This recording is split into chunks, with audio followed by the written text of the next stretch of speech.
So my husband is a corn addiction coach. I work with women in betrayal trauma, and together we help restore marriages. And so the question is that we're always talking about the work, but what does that really mean? It feels vague. I want to know the specifics that he needs to be doing in therapy and on his own. Let's talk about it. So I'm going to be gentle when I say this, but you cannot micromanage his therapy. You cannot be involved and engrossed in it and controlling it. If you do that, you will push him away. This has to be something that they want on their own. And I understand, well, I want to see like the recovery. I want to see the process. I want to see the good signs, because I'm still trying to learn to trust my gut again, because I trusted my gut before and this happened. So now what? So I understand that. But that's part of your recovery and not his. The other thing too is that I would be lying if I gave you specifics. I don't know his story. I don't know his upbringing. I don't know his past trauma. I don't know his communication styles, his personality. I don't understand what the feelings that he's dealing with. And even if I sat down with him for about an hour, my husband did, you probably wouldn't get to the bottom of it until after a few months worth of sessions. Because they don't know. They have to unpack all of that, right? We have so much trauma, all of us do, throughout our childhood, things that have been painful wounds that we have suppressed, things that we don't like to talk about, things that are painful to talk about. So why would I want to talk about those things? They're painful. And a lot of the times these men have been pushed into corn to suppress those painful moments. It's easier to go get 1.3 seconds of pleasure to desensitize and numb myself than it is for me to sit in hours and days of this horrible feeling I'm in. So they usually don't even know that. And as their brain, their prefrontal cortex is connecting to everything, that's sometimes where trickle truth comes in, because all of those painful things that they have forgotten or compartmentalized or didn't want to think about now are starting to come back to the surface like gunk. Things are starting to come back together. All of those emotional processors are starting to come back together. And I don't like that feeling, is what a lot of these guys feel when they get sober. So, but what do the steps look like? I'm going to be very broad when I say this. I'm not going to be specific. But it looks like emotional intelligence. It looks like them being able to sit in an uncomfortable feeling and talk to you. That is not going to happen overnight, though. That takes months of individual therapy work in order to learn how to do these things, especially for someone who maybe over a decade or 2 decades, 3 decades, has never ever been given the space to feel difficult emotions, process them, identify them, communicate them, and maybe even after communicating them, not get the reaction that they were hoping for, having to sit still and an uncomfortable feeling. So that is a lot of work that they have to do to regulate their emotions, communicate them, and sit in difficult emotions and not run to their addiction to numb it out, okay?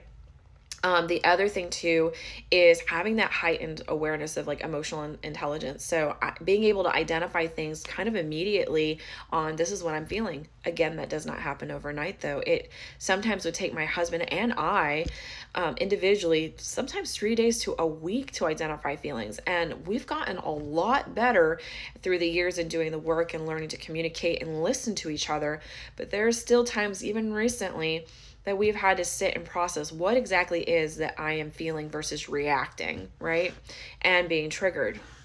So the other thing too is like self accountability. So you shouldn't have to micromanage his healing journey, his recovery work. That should be him saying, no, I'm setting a boundary with you that I'm going to do this. I'm going to put that boundary on myself. I'm going to do the accountability work on myself. I need you to heal and do the work for yourself while I'm doing this. And I'm going to commit to doing this work. And then he shows up for therapy. You can tell he's doing the work. The other thing too is like, if he's not in therapy or he's not in recovery, what happens then is that you become his mother and his therapist. And no relationship is fun when the woman is the mom and the therapist. What you want is to celebrate the recovery work. You want to have a time every night where you connect and you both celebrate the work that he is doing in recovery. But you all could consume all the books out there on this. You could work with watch all the content there is to consume. You could go to all the marriage retreats out there and not be able to get down to the specifics without someone who is willing to gently peel back the onion layers to get to the core, to get to the center of what is the trauma here, what is the inner pain wound that we are dealing with here, and how do we resolve it. Most of the time, people will never do that work on their own. It would literally take a miracle for them to do the work on their own, because they would have to have an outward perspective and look in on what it is to be able to identify that. Most people are so lost in the fog and the thick of those painful emotions that they can't see their way through. They feel lost, they feel isolated, they feel alone, they feel confused, they feel all these different emotionally turmoiling situations, feelings, right? So when you feel those deep feelings of depression, anxiety, how can I begin to unpack what it is I'm actually feeling unless someone is there who's keeping the situation safe, giving me a safe, non-judgmental place to approach these things? I'm judging myself, I'm attacking myself over these things I'm feeling, but this person I'm working with isn't. So okay, maybe I'm not as, maybe I'm being a little too hard, too critical on myself. This person's validating me. Okay, I feel a little safe to share a little bit more.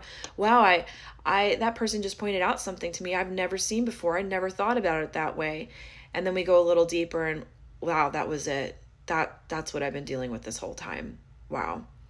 Okay, now let's work on that. Let's work on how do we find reassurance, validation, how do we process that emotion, how do we learn to navigate it and identify it the next time that situation arises that triggered this wound, and now we have this outcome. How do we learn to navigate that? So when we say doing the work, that means working with a therapist, a mentor, a coach, someone who can help them navigate these things and reframe their mindsets, okay? So I hope that answers your question. But yeah, my recommendation would be focus on your own healing. And yes, I know we want to know the specifics, but that's something they really need to be working on with their own mentor, therapist, and therapy. And then you both can be coming together at the end of the day or the end of the week, whatever it is, and celebrate those wins and celebrate the recovery journey.